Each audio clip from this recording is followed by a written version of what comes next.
नमस्कार दोस्तों, this video is very important for benchmarking या रेफरेंस पॉइंट के लिए कि रियल एस्टेट में कितने रिटर्न्स आने वाले टाइम में आपको मिलेंगे और कितने आपको अपेक्षा होनी चाहिए। किसी भी जब एसेट क्लास में पैसे डालते हैं, जैसे कि एफडी में हमें क्लियर है कि यार 6 6.5 7% मिलेगा। होम लोन कोई लेता है तो उसे पता है कितना इंटरेस्ट देना है। तो कोई रिटर्न का कुछ तो कैलकुलेशन होना चाहिए रियल एस्टेट के अंदर भी, कि भाई क्या रिटर्न की अपेक्षा मैं रख सकता हूँ। तो उसके ऊपर चर्चा करेंगे। रियल एस्टेट के अंदर पहले तो चीज़ें क्या क्या होती हैं। प्लॉट होता है, फिर फ्लैट होता है। फ्लैट दो तरह के होते हैं, अंडर कंस्ट्रक्शन होता है, एक रेडी टू मूव होता है, एक क्लोज रेडी टू मूव होता है। ये तीन अलग तरह के हैं, ठीक है। एंड हर एक में थोड़ा थोड़ा वेरिएशन आपको समझने में आएगा। जो चीज़ हम रेडी टू मूव लेते हैं उसके calculation of returns is easier, कि भाई 1 करोड़ की चीज़ थी, रेडी टू मूव इन थी, मैंने ले ली। अब मैं ले ली तो आज मैंने रजिस्ट्री करा ली। अब वो 3 साल में कितने की है, 3 साल कितने की है, तो मैं रिटर्न कैलकुलेट कर लूँगा। हालांकि इन रिटर्न्स में लोग रेंटल यील्ड कैलकुलेट करना भूल जाते हैं। एंड स्पेशली ये फाइनेंशियल इन्फ्लुएंसर तो हमेशा ऐसे ही कहते हैं, इनका तो 20 साल में कितना हो जाएगा। एक वो कथूरिया जी हैं, कथूरिया, संजय कथूरिया है क्या नाम है, एक नए आए हैं अभी। पहले अंकुर वारिकू जी थे, उनने बोलना बंद कर दिया, अक्षत तो प्रो रियल एस्टेट ही हो गए, ठीक है। और पुराने वाले भी थे वो छत्तीसगढ़ वाले, वो हो गए। अब एक नए ऑन द वो आए हैं होराइजन, जो इस तरह करके बोलते हैं कि 1 करोड़ की प्रॉपर्टी है, 20,000 रेंट आएगा और EMI 85,000 जाएगी, 65,000 को डालो SIP के अंदर एंड देख लो, फिर खरीद लो 20 साल बाद घर। अब सुन के कितना अच्छा लगता है ना। आपको बोले बावली बूच वाला काम है भाई, तुमने 20,000 रेंट आ जाए, 20 साल तक 20,000 ही रहेगा, क्योंकि तुमने उस 65,000 को डाल दिया। तो 65,000, पहली बात तो आप में से जिनको 60 70 80 लाख की प्रॉपर्टियाँ खरीदनी है, जहाँ रेंट 30 35 40 45 हज़ार आता है, तो कमेंट सेक्शन में आपको ग्रुप मिल जाएगा, आ जाना। तो मैं तो आके यहाँ बहसबाजी इस तरह की करता नहीं, बताओ कहाँ मिल रहा है, वो प्राइवेटली बता के आप चीज़ खरीद लेंगे।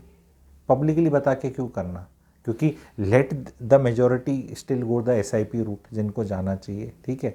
तो रिटर्न्स के एक्सपेक्टेशंस जो मैं कहना चाहता हूँ, आने वाले टाइम में फ़ायदा क्या होगा रियल एस्टेट को, आप लोग ध्यान से समझें। 2 3 एग्जाम्पल के तहत बताऊँगा, बहुत बेहतरीन वीडियो होने वाला है, ध्यान से समझना। मैं ये बोलता हूँ 10% पकड़ लो आप, 10%। 10% अगर अंडर कंस्ट्रक्शन में मुझे मिल रहा है तो वो एब्सोल्यूट प्राइस पे है। तो अगर 100 रुपये की चीज़ है, लेट से इवन 1 करोड़ की चीज़ लगा लेते हैं इसी के लिए, तो 10% यानी कि उसका प्राइस 1 करोड़ 10 हो गया। अगले साल 1 करोड़ 21 हो गया, उससे अगले साल 1 करोड़ 32 लाख हो गया। लेकिन अगर मैंने भाइयों बहनों 1 करोड़ में पैसे दिए ही 10 20 30 लाख शुरू में, फिर मैंने दिए 10 20 30 लाख, फिर मैंने दिए 10 20 30 लाख, प्रैक्टिकली 4 से 5 साल से पहले तो कहीं कोई प्रोजेक्ट बनता ही नहीं, और बड़े बड़े प्रोजेक्ट तो 7 साल में बन रहे हैं। ये कोई कैलकुलेशन नहीं कर रहा। एंड इसमें जो पैसा है, सिंस वो जेब में नहीं दिखता और ऐसा डर भी लगता है कि एग्जीक्यूशन रिस्क का, इसीलिए ये इश्यूज़ हैं। अदरवाइज रिटर्न्स मोटा बनना है यहाँ पे, मोटा रिटर्न। और उन जगह भी बनना है रीसेल में जहाँ चीज़ स्ट्रक्चर रेडी हो गया है, बंदे ने रजिस्ट्री कराई नहीं और 3 से 6 महीने में पोजीशन है, वो भी अच्छा खट मारता है जम। रजिस्ट्रेशन कॉस्ट आई नो 6 7% देनी पड़ेगी, 8% फिर लेके बैठ जाओ, वो आपको अल्फ़ा जंप करते मिलेगा, वो भी अच्छी डील मिल सकती है। या कहीं बहुत ज़्यादा दिमाग लगाएंगे आप तो 30 40 30 के प्लान में जब 30% का पेमेंट देके 40 ड्यू होता है, जहाँ स्ट्रक्चर रेडी होता है, तो वो 40 देने में जिनकी जान निकल रही है वहाँ पे अच्छी डील मिल जाती है। यानी कि आप 70% तो दे ही देंगे, उसने 30 दिया है, आपने उसको प्रीमियम दिया, वो आउट हुआ, फिर आपने उसकी 40 की पेमेंट करना है। यहाँ बार्गेनिंग में आपको अच्छे रिटर्न्स मिल जाएंगे। तो मेरा मानना है कि कुछ मार्केट्स में इंडिया में 11 से 12 से 13% रिटर्न है, और कुछ मार्केट में 8 से 9 से 10 हैं। गुड़गांव मार्केट में आने वाले 7 साल में मैं annualised returns on A CAGR basis 8 से 9% देखता हूँ। ये 8 से 9% जो मैं रिटर्न्स देख रहा हूँ, ये रिटर्न्स में अगर आप कैलकुलेशन करेंगे अंडर कंस्ट्रक्शन में, तो ये एक्सेल में डालेंगे वारिकू जी के फॉर्मूले में, तो आपको 12 से 13 से 14% रिटर्न मिलेगा यहाँ पे। एंड ये 8% रिटर्न जस्ट इन्फ्लेशन के ही है मेरे भाई। जो सीमेंट, सरिया, लोहा, कॉस्ट ऑफ फंड्स, बिल्डर के फंड्स, जो भी आप टंटा लगाना है। एंड मैं बोल थक गया लोगों को कि येस, बिल्डर 7 साल में बना के देता है और वो प्राइस आपसे 2 से 3 साल के आगे के लेता है। तो अगर वो आपसे 100 रुपये की चीज़ आज होनी चाहिए, तो इस मार्केट में वो 120 रुपये ले रहा है आपसे। तो जो शुरू के 30% लेके बैठते हैं उन्हें मिलता नहीं रिटर्न 1 रुपया भी।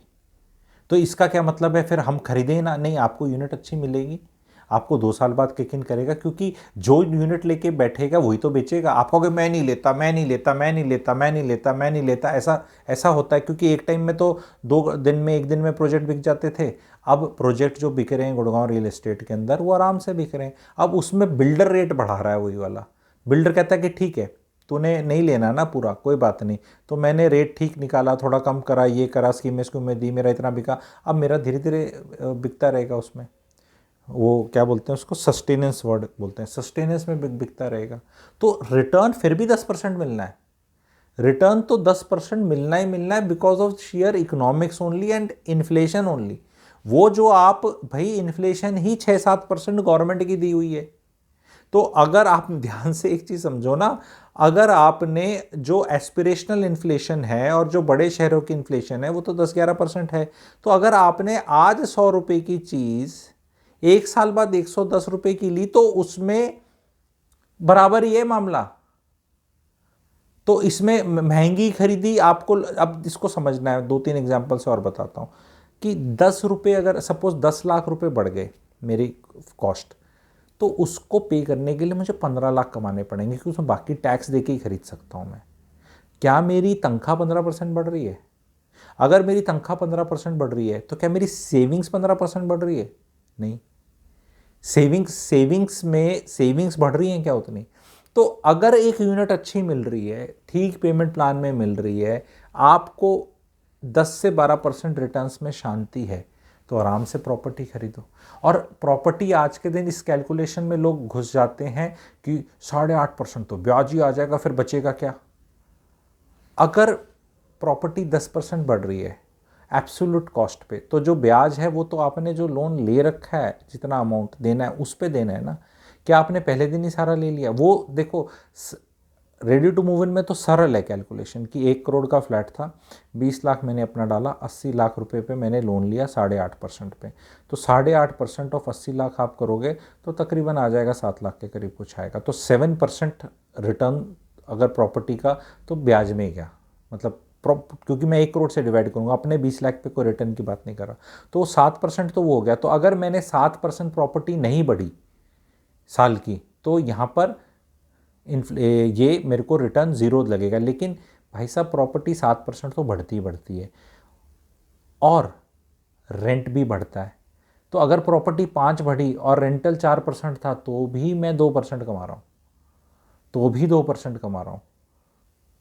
ये आपको मैथ कैलकुलेट करना है किसी तरह भी कि लॉस में रहने के चांसेस कितने हैं कि, और लीवरेज क्या है, कई साल में आपको जंप ज़्यादा मिलेगा। रेंटों में जंप आप देख रहे हैं 2021-22 में रेंट जो थे, और 2025 आने वाला है, रेंटों में 50% का उछाल आया है। यानी दोनों साल एनुअलाइज्ड 20 से 22% रेंट बढ़ा है, जो कि हिस्टोरिकली 10% बोला जाता है। कई सालों में 7-8% बढ़ता था, कई सालों में 10% बढ़ता था, कभी हमने नहीं सुना था। वो कैचिंग अप हो रही, जैसे रिवेंज टूरिज्म चल रहा है, लोग होटलों में रेट कितने बढ़ रखे हैं आपने देखा है, होटल के जो कंपनीज हैं उनके शेयर प्राइसेस आपने देखा है, IHSCL का क्या भागा है। IHSCL करके एक कंपनी है, लेमन ट्री का भी आप देखना, शेयर खरीदने के लिए नहीं बोलता मैं, पर वो जानकारियाँ भी मैं देता हूँ अलग प्लेटफॉर्म पे, तो एग्जाम्पल के तौर पे बोल रहा हूँ। आप जो घूमने वाले लोग थे यार, मुझे बताओ 4 साल पहले जो होटल के, कोविड से पहले, जब कोविड नहीं आया था, लेट से 5 साल पहले, जो होटल का रेंट था वो सीधा सीधा 2.5 गुना हो गया है उसी 5 स्टार होटल का, जहाँ हमें 8, 7 अगर अच्छी डील होगी, कभी 9, 8.5, 9, 9.5 में कमरा मिल जाता था, वहीं हमें 22, 23, 24, 25, 26, 27 पे जा रहा है कमरा। अभी आप चेक करो, दिसंबर का महीना है, गोवा का, मतलब तो ये तो पीक सीज़न है, इसमें तो लगती आग, लेकिन वैसे भी कहीं देख लो 4 स्टार होटलों के रेट इतने महंगे हो गए, 12, 13, 11 तो उनके हो गए जो 5 स्टार नहीं भी हैं।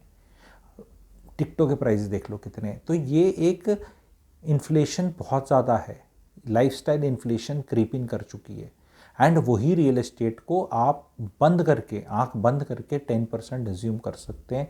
कुछ माइक्रो मार्केट्स में, कुछ शहरों में ये आपको 12-13% में मिलेगी।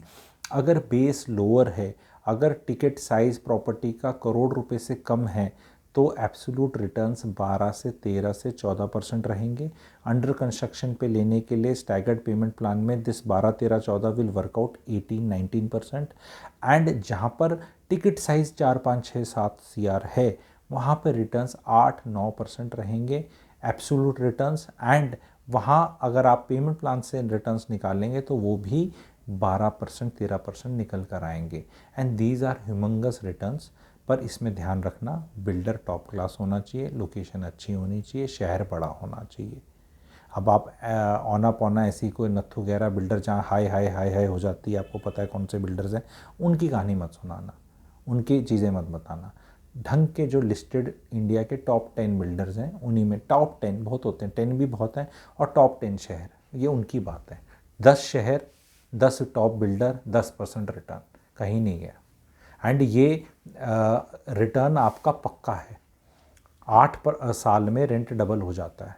कभी भी रोलिंग रिटर्न्स आप चेक करेंगे, आप चेक कर लो, अपने माता पिता से पूछ लो जिनको याद होगा कभी किराया कितना है और अभी कितना है। आप 2019 कहता है 1999 या 2000 ईयर ले लो, 24-25 साल का काफ़ी बड़ा पीरियड होता है।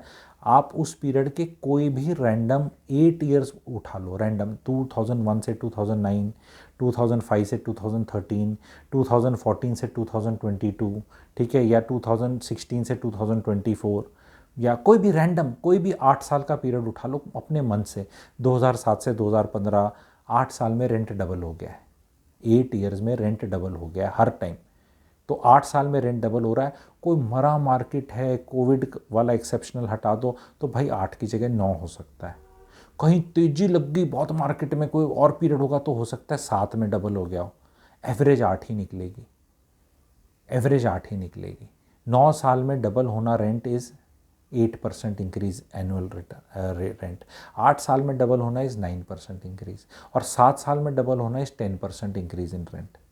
But these calculations are never done by financial influencers. जब भी वो 20-30 साल का पीरियड लेते हैं, उनके लिए रेंट 20,000 है और हमेशा 3% ही रहेगा रेंटल यील्ड। लेकिन वो 3% को ये नहीं बोलते कि न्यूमरेटर डिवाइडेड बाय डेनोमिनेटर होता है फॉर्मूला, जिससे एक आंसर निकलता है।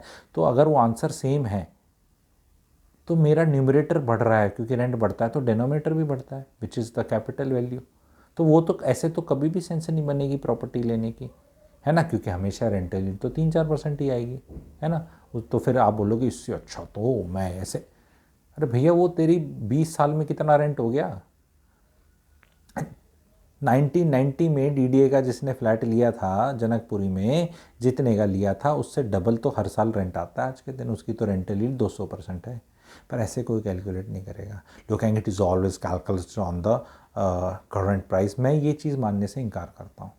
मैं ये कहता हूँ, सिंपल सा मेरा सिंपल सा लॉजिक है, एंड आप बताना गलत है। NHPC का शेयर लिया, मान लो मैंने 15 रुपये का, अब मान लो वो 100 के करीब गया था, अब 80-82 का है। अगर 80 पे, अगर लेट से 80 पे उसकी rental yield is close to 2%, okay let's assume मैंने 16 रुपये का लिया था, तो मेरे लिए तो 10 ही होगी ना भाई, है ना। 80 पे 2% इज़ 1 रुपया 60 पैसा डिविडेंड। 1 रुपया 60 को मैं तो 16 से डिवाइड करूँगा। नहीं तू 80 से कर, क्यों, मैंने तो 16 पे लिए भाई। मैंने अगर 1 लाख शेयर खरीदे 16 रुपये पे, एंड आप चेक करना कब था, थोड़े साल पहले ही था। 16 रुपये के अगर 1 लाख शेयर्स खरीदे NHPC के, तो मैंने कितने के खरीदे, 16 लाख रुपए के, ओके। अब अगर वो 80 रुपये का शेयर है तो 80 लाख रुपए का शेयर हो गया। अब वो कितने का हो गया उस पर चर्चा नहीं करते, वो तो कैपिटल एप्रिसिएशन है, मैं तो बेच ही नहीं रहा, ठीक है। पर मेरे को 1 रुपया 60 पैसा मिलता है एक शेयर पे डिविडेंड, तो मैंने कितने शेयर खरीदे थे, 1 लाख। तो मुझे साल का कितना मिलता है, 1,60,000 मेरे अकाउंट में आएगा साल का। तो मेरे को 16 लाख मैंने लगाए थे, तो 16 लाख लगाए थे। आप अगर FD में 1 करोड़ लगाते हैं और आपको 6% मिलता है, तो आप उस पर यही तो बोलते हैं कि भैया मेरे को 6% मिल रहा है। आप कभी ऐसे तो नहीं बोलते नहीं मेरे को कम, क्योंकि अगर FD के पैसे जो हैं वो हर साल आपको 6% मिलता रहे तो 1 करोड़ 6 लाख हो गया, अगले साल 1 करोड़ 12 लाख कुछ हो गया, उससे अगले साल 1 करोड़ 20 के करीब हो गया आपका। तो क्या चौथे साल एफडी का जो 6% रिटर्न है उसको आप 1 करोड़ 20 लाख पे काउंट करवाओगे? मतलब आप समझ रहे हैं कि वो पैसा अगर आपने खा लिया तो 1 करोड़ आपने दे रखा है, तो 1 करोड़ पे 6 मिल रहा है, वही कैलकुलेट तो करोगे आप। वो अलग, क्योंकि डिविडेंड तो हम खा लेते हैं ना, अब वो डिविडेंड को भी मैं और शेयर खरीद लूँ तो कॉम्प्लिकेटेड हो जाएगा। लेकिन अगर मैं वो पैसा जो बढ़ रहा है उसको मैं कंज्यूम कर रहा हूँ तो मैंने जितना पैसा लगाया उसी पे तो कैलकुलेशन होगी। तो रियल एस्टेट में क्या तकलीफ है लोगों को ये कहने की? नहीं, इसमें आपको मेंटेनेंस मेंटेनेंस मेंटेनेंस कितनी होती है? 1 करोड़ के फ्लैट की महीने की साल की मेंटेनेंस क्या 1 करोड़ होगी?